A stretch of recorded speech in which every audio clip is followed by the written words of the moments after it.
Hello student, आज का हमारा सब्जेक्ट है हिंदी और हिंदी में हमारा दूसरा लेसन ईदगाह। ईदगाह प्रेमचंद ने लिखा है। ये लेसन जो है वो एक ईद के आधार पर है और ईदगाह जो है वो ईद जो आती है उसके ऊपर से लिया गया है। प्रेमचंद ने जितने भी कहानियां लिखी है, उपन्यास लिखे हैं, उनमें से उन्होंने जो लाइव प्रत्यक्ष जो देखा है वही लिखा है।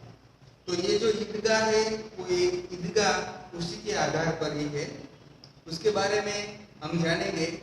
प्रेमचंद है, उसका जन्म 1880 सन में हुआ था। निधन 1936 में हुआ था। 1880 में उसका जन्म हुआ था और निधन 1936 में हुआ था। तो ये जो प्रेमचंद है उन्होंने उसको उपन्यास सम्राट कहा जाता है। क्यों? क्योंकि प्रेमचंद जो है उसने जितने उपन्यास लिखे हैं उस उपन्यास में दूसरे जो लेखक थे, दूसरे जो राइटर थे, उससे बेहतर उन्होंने लिखा है।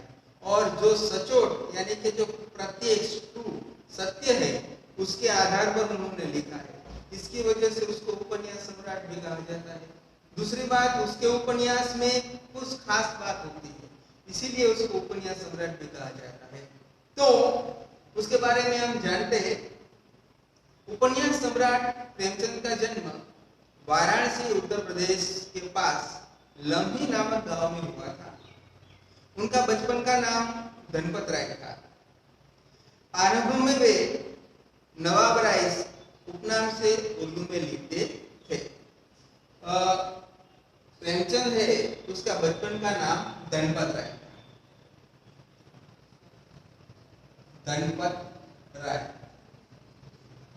प्रेमचंद का बचपन का नाम धनपत राय था और वो आरंभ में नवाब राय उपनाम से उर्दू में लिखते थे।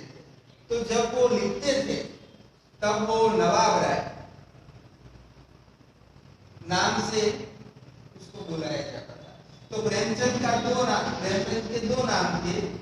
एक था धनपत राय और जब वो राइटिंग लिखते थे तब उसका नाम था नवाब राय। तो नवाब राय से भी वो प्रचलित थे। जब लिखते वक्त उसका नाम नवाब राय था। तो धनपत राय से भी वो प्रचलित थे और नवाब राय से भी वो प्रचलित थे। बाद में प्रेमचंद नाम से हिंदी में लिखने लगे। पहले नवाब राय से लिखते थे, नवाब राय नाम से लिखते थे और बाद में वो प्रेमचंद नाम से प्रचलित हुए। प्रेमचंद नाम से प्रचलित हुए। मैट्रिक उत्तीर्ण होते ही अध्यापक बनने, किंतु गांधी जी के असहयोग आंदोलन में सक्रिय होने के लिए उन्होंने सरकारी नौकरी त्याग दी थी। प्रेमचंद उस वक्त थे जब हमारा देश आजाद नहीं हुआ था और अंग्रेजों की गुलामी में हमारा देश था। उस वक्त गांधी जी के साथ असहयोग आंदोलन, सत्याग्रह आंदोलन में प्रेमचंद को इंटरेस्ट हुआ और वो प्रेमचंद जो है वो गांधी जी के असहयोग आंदोलन में ज्वाइंट हो गए और उन्होंने सरकारी जो जॉब थी वो छोड़ दी। गोदान प्रेमचंद का सर्वश्रेष्ठ उपन्यास है। गोदान सबसे सर्वश्रेष्ठ उपन्यास गोदान का। गोदान में एक फिल्म भी बनी है और गोदान की एक सीरियल भी आती थी। पहले दूरदर्शन आता था, उस दूरदर्शन में टीवी में एक सीरियल आती थी गोदान, और गोदान नाम का एक फिल्म भी बना है। उसमें गौ का दान के बारे में बताया गया है। सोशल सामाजिक तनाव, समाज में जो भेदभाव थे उसके बारे में भी इसमें बताया गया है। उनकी कहानियां मानसरोवर बाग 1 से 8 में संकलित है। ये जो बातें हैं उसमें आप टेक्स्ट बुक में लाइन भी कर लीजिए, क्योंकि ये महत्वपूर्ण है। साहित्य में प्रगतिवाद चेतना को उजागर करने के लिए जागरण तथा हंस पत्रिकाओं का संपादन किया था। यहाँ भी आप लाइन कीजिए, जागरण और हंस उनकी दो पत्रिकाएं थी। प्रेमचंद की भाषा बोलचाल के निकट की है। प्रेमचंद की भाषा बोलचाल के निकट की, यानी कि लोग समझ सके, जान सके, ऐसी उसकी भाषा है। ईदगाह प्रेमचंद की अमर कहानी है। कहानी का बाल नायक हामिद अपने दोस्तों के साथ ईदगाह जाता है।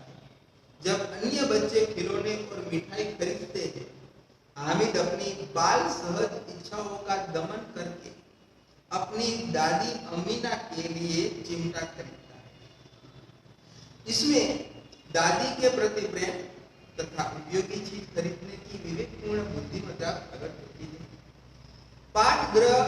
पाठकगण बालक हामिद के त्याग, सद्भाव और विवेक को देखकर भाव विभोर हो जाते हैं। ये उन्होंने लाइव देखा है प्रेमचंद ने, और उन्होंने लिख लिया है। हमारे यहाँ एक ऐसे कवि हो गए जिनको राष्ट्रीय शायर का बिरुद प्राप्त हुआ है, चोटेला में झवेरचंद मेघाणी हो गए। तो झवेरचंद मेघाणी भी इसी प्रकार, जिस प्रकार प्रेमचंद लाइव लिखते थे, उसी प्रकार झवेरचंद मेघाणी भी गाँव-गाँव घूमते थे, और उन्होंने जो देखा वो अपने झवेरचंद मेघाणी ने अपने किताब में लिख लिया है। तो इसी प्रकार ये प्रेमचंद है लिखने में। तो हम लेसन की शुरुआत करेंगे। रमजान के पूरे 30 रोजों के बाद आज ईद आई है। कितना मनोहर, कितना सुहावना प्रभाव है। आज का सूर्य देखो कितना प्यारा, कितना शीतल है, मानो संसार को ईद की बधाई दे रहा है। गांव में कितनी हलचल है, ईदगाह जाने की तैयारियां हो रही है। किसी के कुर्ते में बटन नहीं है, पड़ोस के घर में सुई धागा लेने दौड़ा जा रहा है। पड़ोसी के घर सुई धागा लेने दौड़ा जा रहा है। तो यहाँ पे बताया है कि रमजान जो है, रमजान के पूरे 30 रोजों के बाद ईद आई है। 30 रोजे, यानी कि जो मुस्लिम समुदाय में रोजे रखे जाते हैं, इसमें 30 दिनों तक रोजा रखा जाता है। हम गुजराती में उसको उपवास कहते हैं। श्रावण महीना हमारा आता है तो श्रावण मास में हम उपवास रहते हैं। उसी प्रकार ये मुस्लिम कैटेगरी, मुस्लिम समुदाय के लोग जो है वो इस प्रकार रोजा रहते हैं। तो वो 30 दिन का होता है और उसके बाद ईद आई है। मनोहर दृश्य है, मन को हरने वाला, सुहावना यानी कि खूब प्रभावित कर देने वाला। सूर्य जो है वो देखो कितना प्यारा लग रहा है। शीतल आज का दिन लग रहा है, ठंडा दिन लग रहा है। आज हमारे दिमाग में कुछ ऐसे उथल पुथल नहीं है, ये कर लो वो कर लो। आज एकदम शांति ही शांति चारों तरफ फैली हुई है। संसार मान लो कि ईद की बधाई दे रहा है। पूरा विश्व जो है आज ईद को बधाइयां दे रहा है। गांव में कितनी हलचल है, गांव में लोग हलन चलन कर रहे हैं, इधर उधर जा रहे हैं। ईदगाह जाने की तैयारियां हो रही है, नए नए कपड़े पहनते हैं। हम दिवाली में, हिंदू जो होते हैं वो दिवाली में नूतन वर्ष आता है तो उसमें नए कपड़े पहनते हैं, एक दूसरे को मिलते हैं। जैन लोग भिक्षा में विक्रम करते हैं। उसी प्रकार यहाँ पे भी नए नए कपड़े पहने जाते हैं। किसी के कुर्ते में बटन नहीं है, देखो कुर्ता जो पहनने का था उसमें बटन नहीं है। पड़ोस के घर में सुई धागा लेने दौड़ा जा रहा है। पड़ोसी के घर जा रहे हैं कि सुई धागा दो ना, मुझे बटन टकवाना है, मुझे बटन लगाना है, मुझे मेले में जाना है, मुझे नमाज के लिए जाना है। किसी पेज नंबर 9, किसी के जूते कड़े हो गए हैं, उनमें तेल डालने के लिए तेल के पास भागा जाता है। किसी का जूता है वो कड़े हो गए, कड़े हो जाना यानी कि एकदम बहुत दिनों के बाद वो जूता रखा गया हो और वो जूता एकदम टाइट हो गया हो, तो उसके लिए पॉलिश करने के लिए जाना है, यानी कि तेल के पास जाता है तो तेल लगा दे तो जूता चमकीला हो जाए। जल्दी जल्दी बेलों को सानी पानी दे दे, सानी पानी दे देना। यहाँ पे सानी पानी शब्द आया है, सानी पानी। सानी पानी का मतलब है खाना देना, खाना देना।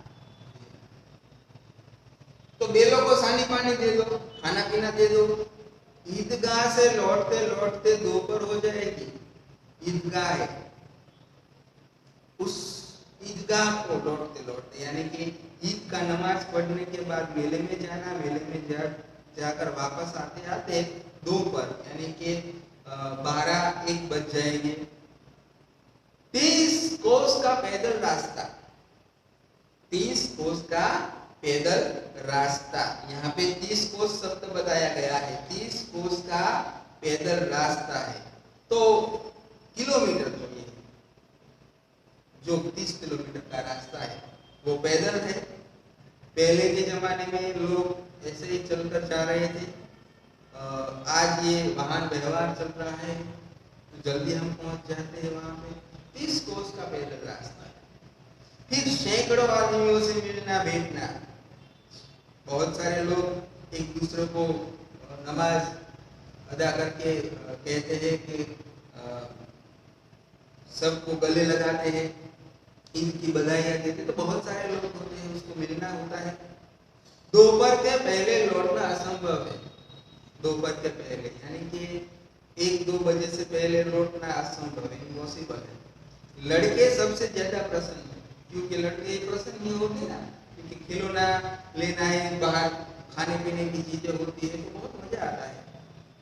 किसी ने एक रोजा रखा है, वह भी दोपहर तक, किसी ने वह भी नहीं। बहुत सारे लोग ऐसे होते हैं वो भूखे नहीं रह सकते, तो किसी ने एक रोजा रखा है, किसी ने एक भी नहीं रखा है। लेकिन ईदगाह जाने की खुशी उनके हिस्से की चीज है। रोजा रखो ना रखो कोई बात नहीं, मगर ईदगाह जाना है तो जाना ही है।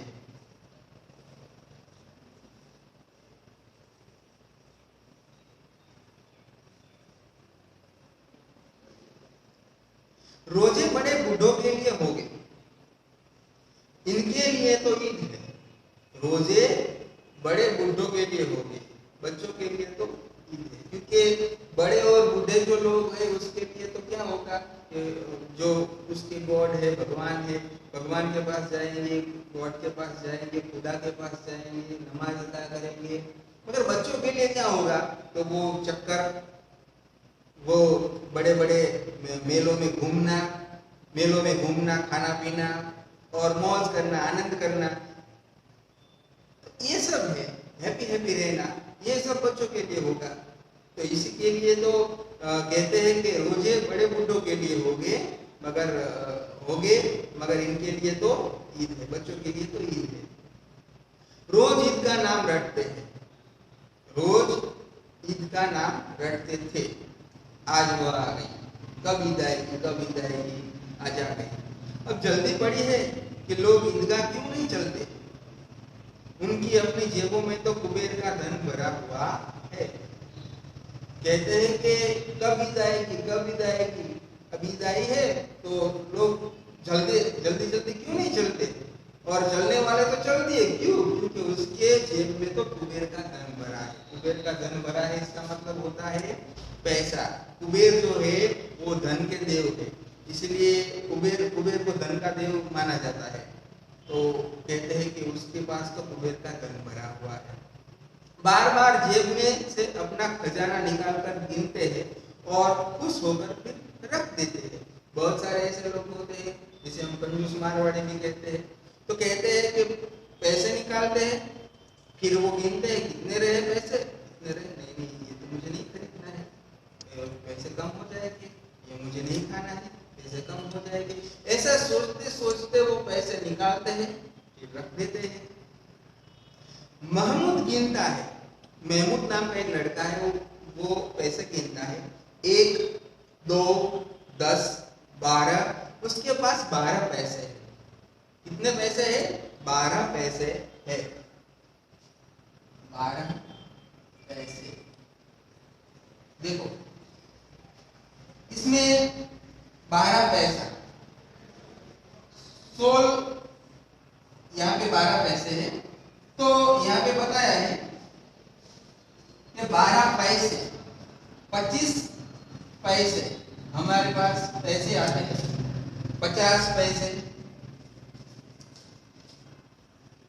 फिर 75 पैसे और 100 पैसे। 100 पैसे मीन्स 1 रुपया। तो आजकल तो 1 रुपया क्या 5 रुपये में 10 रुपये में भी कीमत होती नहीं है। तो उस वक्त पैसों की इतनी कीमत थी। पैसा 12 पैसे। हमारे यहाँ गुजराती में आना कहते 16 आना। 16 आना बराबर 1 रुपयो। 16 आना बराबर 1 रुपयो। 4 आना, 8 आना, 12 आना અને 16 आना। એવી રીતે यहाँ भी देखते हैं कि 12 पैसे तो 25 पैसे, 50 पैसे, 75 पैसे और 100 पैसे यानी कि 1 रुपया। तो उसके पास कितने पैसे थे? 12 पैसे थे। तो 12 पैसे थे। मोहसिन के पास 1, 2, 8, 9, 15 पैसे है। इन्हीं अनगिनत पैसों से अनगिनत चीजें लाएंगे। देखो इतने पैसे को वो अनगिनत पैसे कहते हैं। पैसे कहते हैं अनगिनत। वो गिना नहीं जा सकता, ऐसे इतने ही पैसे को अनगिनत कहते हैं। खिलौना, मिठाइयाँ, गेंद और जाने क्या क्या। खिलौना लाएंगे यानी कि टॉय, मिठाइयाँ खाने की चीजें, गेंद यानी कि खेलने का बॉल और जाने क्या क्या बहुत सारे खिलौने लाएंगे। और सबसे ज्यादा प्रसन्न है हामिद। हामिद जो है वो सबसे ज्यादा हैप्पी है। गरीब सूरत दुबला पतला लड़का जिसका बाप गत वर्ष हैजे की भेंट हो गया। गरीब लड़का है, दुबला पतला है, हैजे की भेंट हो गया। यहाँ पे बताया गया है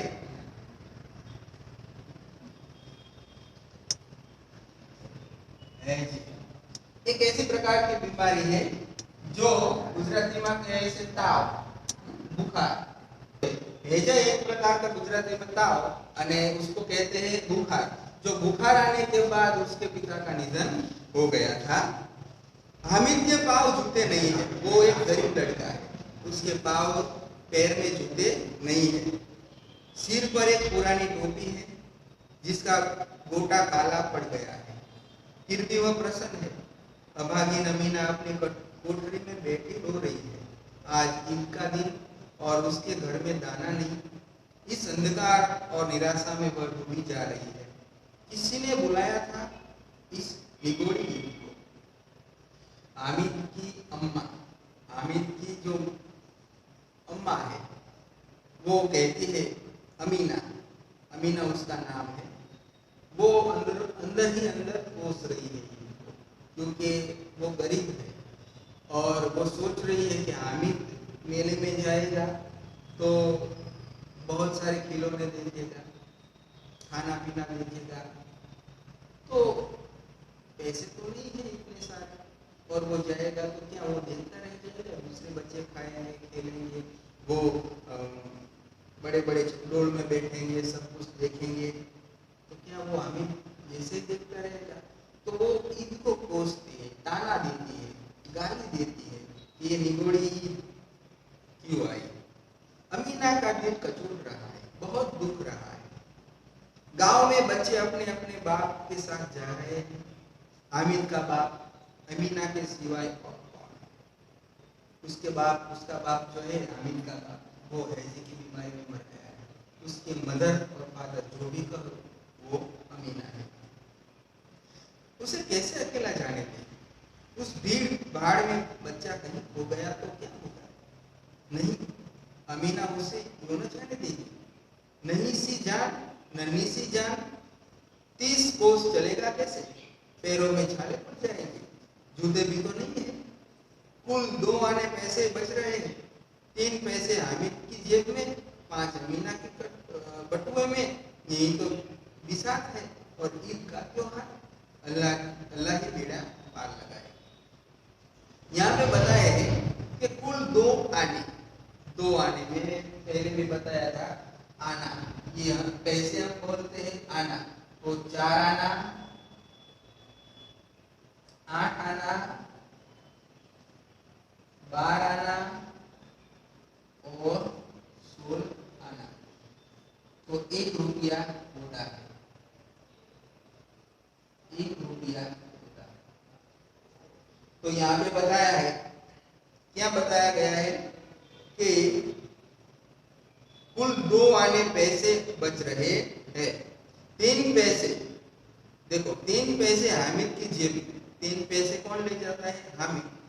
5 अमीना के बटुए में, 5 और 3 8, यही तो बिसात है और ईद का त्योहार।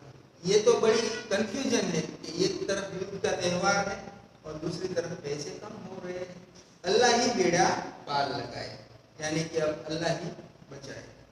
हामिद भीतर जाकर दादी से कहता है, हामिद दादी माँ के पास जाकर कहता है, तुम डरना नहीं अम्मा, मैं सबसे पहले आऊंगा, तुम बेफिक्र रहो, तुम टेंशन मुक्त रहो, मैं जल्दी से आ जाऊंगा, मैं सबसे पहले आऊंगा। गांव से मेला चला और बच्चों के साथ हामिद भी चला जा रहा था।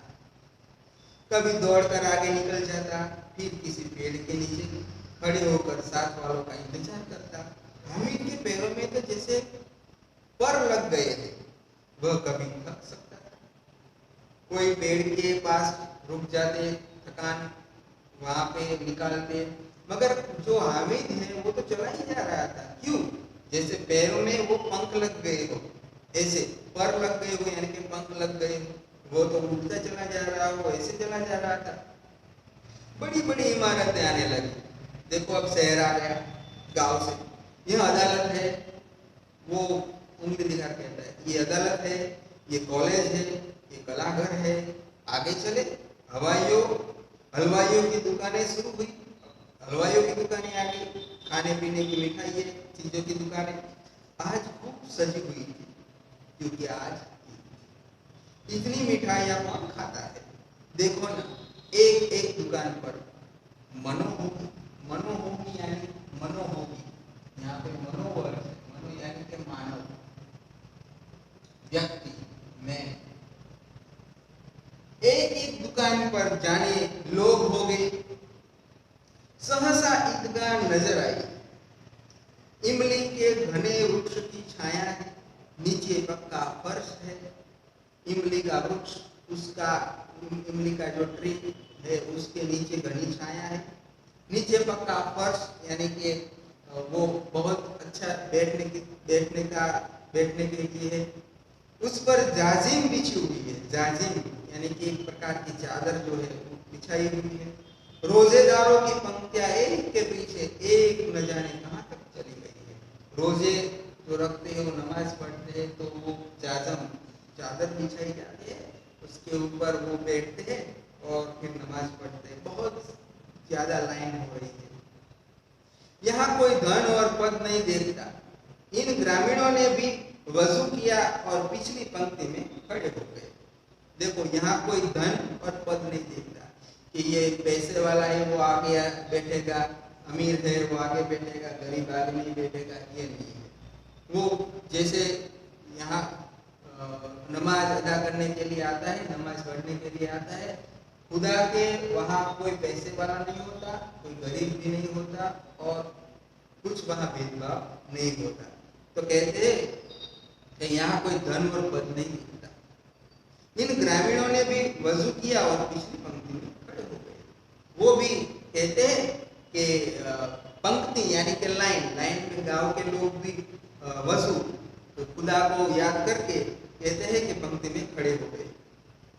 कितना सुंदर संचालन है, बहुत अच्छी तरह से सजाया गया है, कितनी सुंदर व्यवस्था है, बहुत अच्छी प्रकार की व्यवस्था बनाई हुई है, बहुत अच्छी प्रकार से कंप्लीट किया गया है ये काम। हजारों सिर एक साथ सिजदे में झुक जाते हैं। हजारों सिर, एक दो लोग नमाज अदा करने के लिए नहीं आते, बहुत सारे लोग आते हैं, सिजदे में झुक जाते हैं, यानी कि अपना सर खुदा के आगे झुका देते हैं। फिर सब एक साथ खड़े हो जाते हैं, फिर एक साथ खड़े हो जाते हैं। मानव भातृत्व का एक सूत्र समस्त आत्माओं को एक कड़ी में पिरोए हुए। एक साथ ऐसे लगता है कि सब भाईचारे के साथ इतने सारे लोग थे, एक साथ खड़े होते हैं, एक साथ नमाज अदा करते हैं, जैसे भाईचारा दिखाई देता है। यहाँ पे ब्रदर लोग दिखाई देता है। नमाज खत्म हो गई, लोग आपस में गले मिल रहे, खुदा हाफिज। अब मिठाइयाँ और खिलौनों की दुकानों पर धावा होता है। चलो नमाज हो गई, अब मिठाइयाँ खरीदते हैं, तो दुकान पर जाते हैं, मिठाई शॉप पर जाते हैं। ग्रामीणों का यह दल इस विषय में बालकों से कम उत्साही नहीं। ग्रामीणों का दल यानी कि गांव के लोग जो आए हैं, वो शहर के लोग से कम नहीं है। वो भी कहते हैं, उत्साह में है, यह देखो हिंडोला है, एक पैसा देकर चल। हिंडोला तो मेले में घूमने के लिए चक्करडी कहते हैं हम, वो बड़ा बड़ा चक्डोल होता है, तो कहते हैं कि चल एक पैसा देकर चढ़, एक पैसा दे दे और उस पर चढ़ जाओ। Page number 10। कभी आसमान पर जाते हुए मालूम होता है, ऊपर जाते हैं, कभी जमीन पर गिरते हैं हुए। यह चरखी है, ये क्या है? चक्डोल है, चरखी है। लकड़ी के हाथी, घोड़े और ऊंट छड़ों से लटके हुए। मेले में इस प्रकार के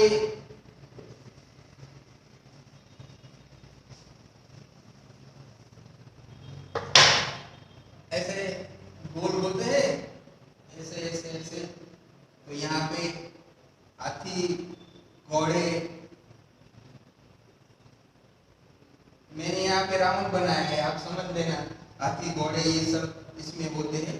यहाँ पे बैठने के लिए होता है, तो लोग, बच्चे इसमें बैठते हैं। तो सभी इन घोड़ों पर बैठते हैं, सभी इस घोड़ों पर बैठते हैं। तो यहाँ पे देखो, एक पैसा देकर बैठ जाओ और 25 चक्करों का मजा लो। एक पैसा दो और पूरा 25 राउंड लगाते हैं, 25 राउंड, और मजा लो। महमूद, मोहसिन, नूरे और समी इन घोड़ों पर बैठते हैं। कौन कौन बैठता है? महमूद बैठता है, मोहसिन, नूरे और समी बैठता है। हामिद दूर खड़ा है, 3 पैसे तो उसके पास है, अपने कोष का 1/3 जरा सा चक्कर खाने के लिए नहीं दे सकता। हामिद के पास कितने पैसे हैं? हामिद दूर खड़ा है, 3 पैसे उसके पास है। और यहाँ पे कहते हैं कि 1 पैसा देकर बैठ जाओ, तो 3 पैसे में से 1 पैसा चला जाएगा, तो उसके पास तो 2 पैसे ही रह जाएंगे, तो 1/3 भाग रह जाएगा। तो जरा सा चक्कर खाने के लिए नहीं दे सकता। सब चरखियों से उतरते हैं, खिलौने लेंगे। इधर दुकानों की कतार लगी हुई है, तरह तरह के खिलौने हैं। सिपाही और गुजरिया, राजा और वकील, भिश्ती और धोबी, ये सब खिलौने वालों की दुकानों पर है। तो सिपाही है, गुजरिया, राजा और वकील, भिश्ती और धोबी, ये सब नाम है खिलौने के। वाह, लगता है अब बोलना ही चाहते हैं। महमूद सिपाही लेता है, खाकी वर्दी और लाल पगड़ी वाला, कंधे पर बंदूक रखे हुए मालूम होता है, अभी कवायद किए चला जा रहा है। ये देखो, यहाँ पे महमूद जो है वो एक सिपाही लेता है और खाकी वर्दी वाला, लाल पगड़ी वाला, कंधे बंदूक से खड़ा हुआ कवायद किए चला जा रहा है। देखो मैंने क्या लिया है? सिपाही लिया है। देखो मैंने सिपाही लिया है। मोहसिन को भिश्ती पसंद आया।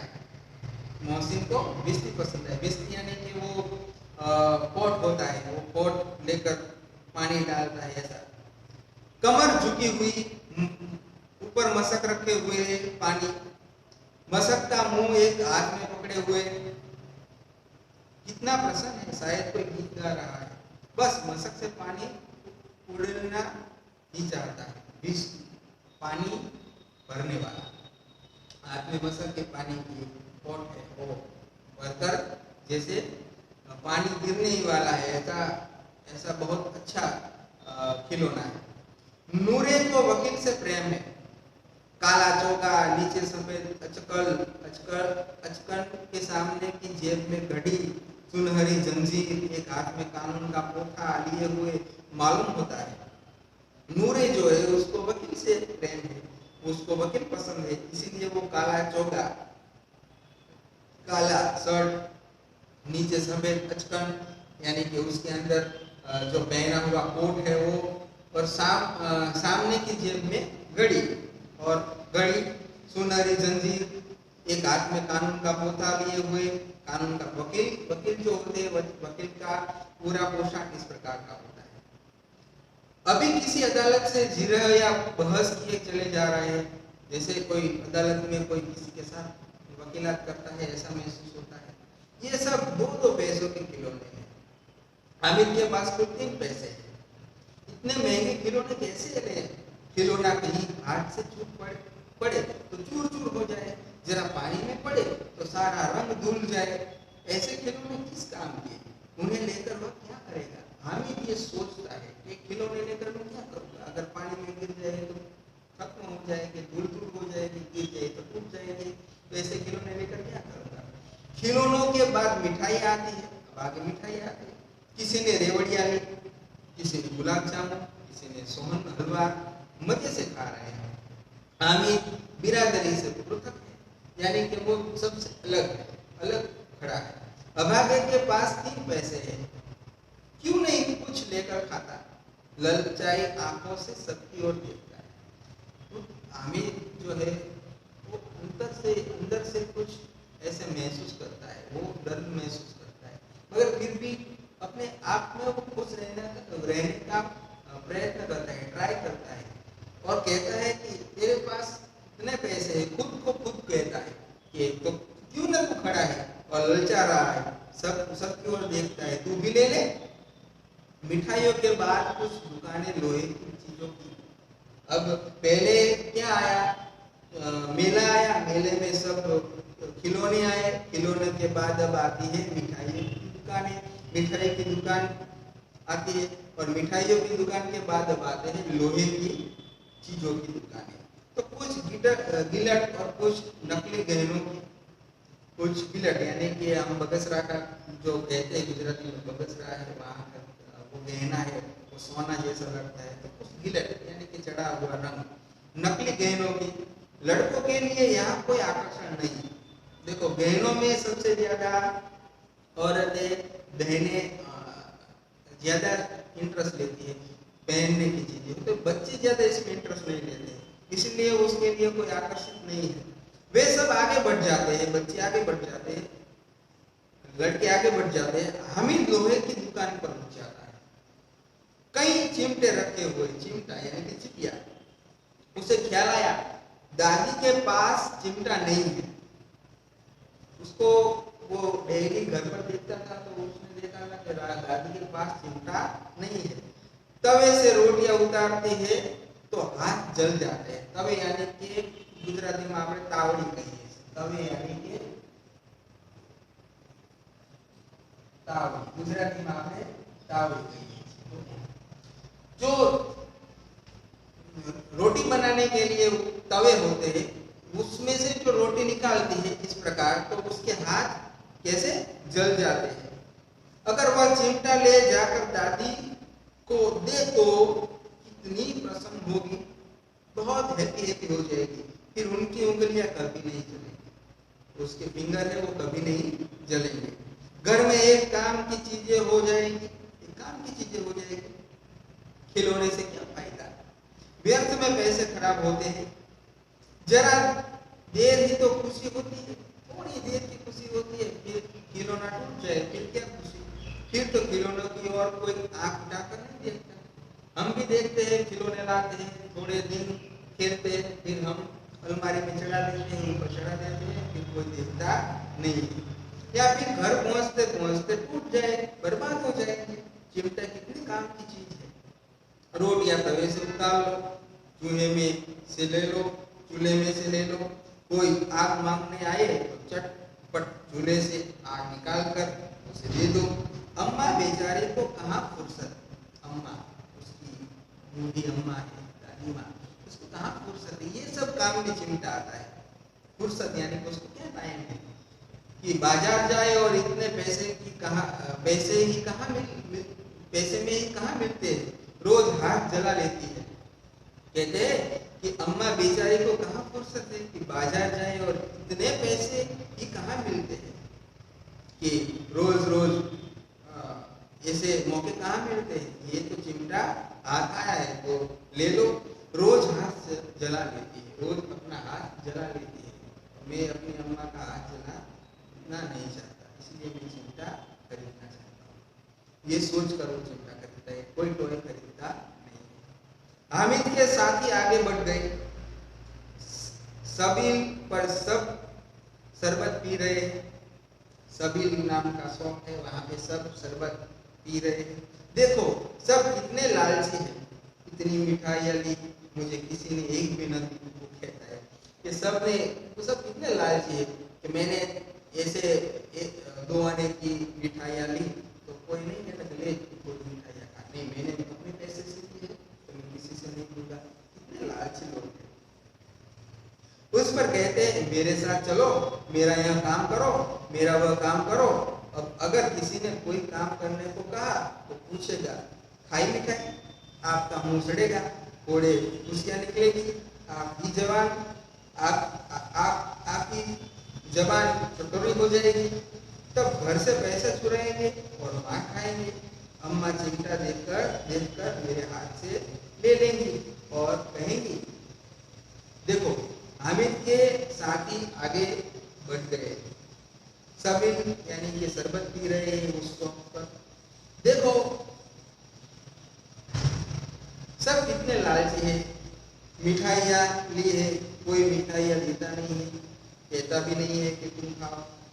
मेरे साथ चलो, ये मेरा काम करो, मेरा वह काम करो, ऐसा कहते हैं। मेरे ये काम कर दो, ये काम कर दो। अब अगर किसी ने कोई काम न करने को कहा तो पूछेगा खाई मिठाई, आपका मुंह सड़ेगा। तो कहते हैं काम अगर किसी का काम नहीं किया तो वो कहेंगे तुमने मिठाई खाई, तुम्हारा मुंह सड़ेगा। तो लालची लोग ऐसे होते हैं। यहाँ पे पैराग्राफ थोड़ा ऐसा है कि अगर कोई हमारे काम आता है तो ही हम उसको काम में आते हैं। दूसरी बात कि तुम मेरा काम करो, तुम मेरा वो काम कर दो। अगर पीछे होगा तो नहीं करेगा तो उसको हम ये चीज नहीं देंगे।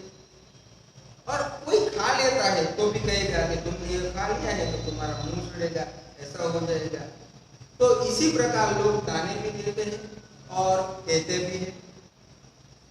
हम कहते हैं ना कि तुमने अकेले अकेले खा लिया, अब तुम्हारे पेट में दर्द होगा। तो उसी प्रकार तुमने मिठाई खा ली, तुम्हारा मुंह सड़ेगा।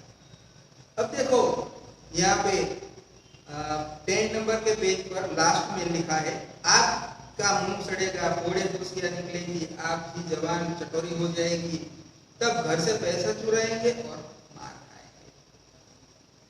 पैसे चुराएंगे और मार खाएंगे। अम्मा चिमटा देखकर मेरे हाथ से लेंगी। यहाँ तक हम रखते हैं। अगले लेक्चर में पेज नंबर 11 से हम शुरू